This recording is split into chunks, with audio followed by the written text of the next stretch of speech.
নূরের পথে সেই যোদ্ধা। আজ থেকে প্রায় 1000 বছর আগে মধ্যপ্রাচ্যের বিস্তীর্ণ মরুভূমির মাঝে দাঁড়িয়েছিল এক ছোট্ট জনপদ, নাম তার নুরাবাদ। চারদিকে বালুর ঢেউ, দূরে দূরে খেজুর গাছ, আর আকাশ জুড়ে নীরব নীল নীরবতা। এই শহরের মানুষরা ফজরের আজানে ঘুম ভাঙাত আর রাতের অন্ধকারে কোরআনের তিলাওয়াতে শান্তি খুঁজে নিত। এই শহরেই জন্মেছিল এক তরুণ, ইয়াহিয়া ইবন সালেহ। সে ছিল না কোনো রাজপুত্র, ছিল না কোনো বিখ্যাত সেনাপতি। সে ছিল একজন সাধারণ মুসলিম, কিন্তু তার হৃদয় ছিল অদ্ভুত এক আগুন। ইয়াহিয়া ছোটবেলা থেকেই বাবার কাছে শুনত সাহাবীদের গল্প, বদরের যুদ্ধ, উহুদের ত্যাগ, আর সেই কথা, সত্যের পথে দাঁড়ালে আল্লাহ একা নন। তার বাবা বলতেন, বেটা, শক্তি শুধু তলোয়ারে নয়, সবচেয়ে বড় শক্তি হল ঈমান। সময় গড়াতে গড়াতে ইয়াহিয়া যুবক হল। ঠিক সেই সময়ে নুরাবাদে অশান্তির ছায়া নামে। দূর উত্তরের এক জালিম শাসক তার সেনাবাহিনী পাঠায়। তারা শহরে ঢুকে নিরীহ মানুষের উপর জুলুম শুরু করে, মসজিদ ভাঙে, বই পোড়ায়, আর মানুষের ঈমান কেড়ে নিতে চায়। নুরাবাদের মানুষ ভয়ে কাঁপতে থাকে। কারো হাতে অস্ত্র নেই, কারো হৃদয় সাহস নেই।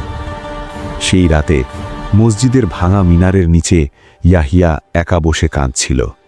সে আল্লাহর কাছে বলল, হে রব, আমি কিছুই না, কিন্তু তুমি যদি আমাকে ব্যবহার করো, আমি তোমার পথে দাঁড়াতে চাই। ফজরের আজানের আগেই ইয়াহিয়া উঠে দাঁড়ায়। সে শহরের মানুষদের ডাকে, আমরা যদি আজ নীরব থাকি, আগামী প্রজন্ম আমাদের ক্ষমা করবে না। তার কণ্ঠে ছিল ভয়, কিন্তু চোখে ছিল বিশ্বাস। অল্প কয়েকজন যুবক তার পাশে দাঁড়ায়, কারো হাতে পুরনো তলোয়ার, কারো হাতে শুধু লাঠি। তারা জানত এটা কোনো জয়ের যুদ্ধ নয়, এটা ছিল ঈমান রক্ষার যুদ্ধ।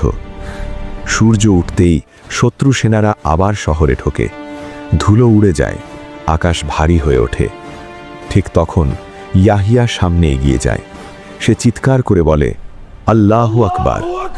এই শব্দ মরুভূমিতে প্রতিধ্বনিত হয়। শত্রু থমকে যায়, কারণ তারা ভেবেছিল এই শহরে কেউ আর দাঁড়াবে না। সংঘর্ষ শুরু হয়। সংখ্যায় কম, কিন্তু ঈমানে অটল। এক এক করে ইয়াহিয়ার সঙ্গীরা শহীদ হয়। রক্তে ভিজে যায় বালি। শেষে ইয়াহিয়া একা দাঁড়িয়ে থাকে, আহত শরীর, কিন্তু চোখে কোনো ভয় নেই। এক শত্রু সেনাপতি তলোয়ার তুলে বলে, তুমি কেন লড়ছ? তুমি তো হারবে। ইয়াহিয়া শান্তভাবে উত্তর দেয়, জয় বা পরাজয় আমার নয়, এটা আল্লাহর সিদ্ধান্ত। আমি শুধু তার পথে দাঁড়িয়েছি। পরের মুহূর্তে ইয়াহিয়া শহীদ হয়, কিন্তু তার রক্ত বৃথা যায় না। কিছুদিনের মধ্যেই খবর ছড়িয়ে পড়ে। দূরের মুসলিম শহরগুলো থেকে সাহায্য আসে। জালিম শাসক পরাজিত হয়। নুরাবাদ আবার শান্ত হয়। বছর পেরিয়ে যায়। শহীদদের কবরের পাশে একটি ছোট্ট ফলক বসানো হয়। সেখানে লেখা থাকে, এখানে শুয়ে আছেন সেই মানুষরা যারা সংখ্যা দিয়ে নয়, ঈমান দিয়ে ইতিহাস লিখেছিল। আর 1000 বছর পর আজও যেন মরুভূমির বাতাসে শোনা যায় এক যুবকের কণ্ঠ, সত্যের পথে দাঁড়ালে আল্লাহ যথেষ্ট।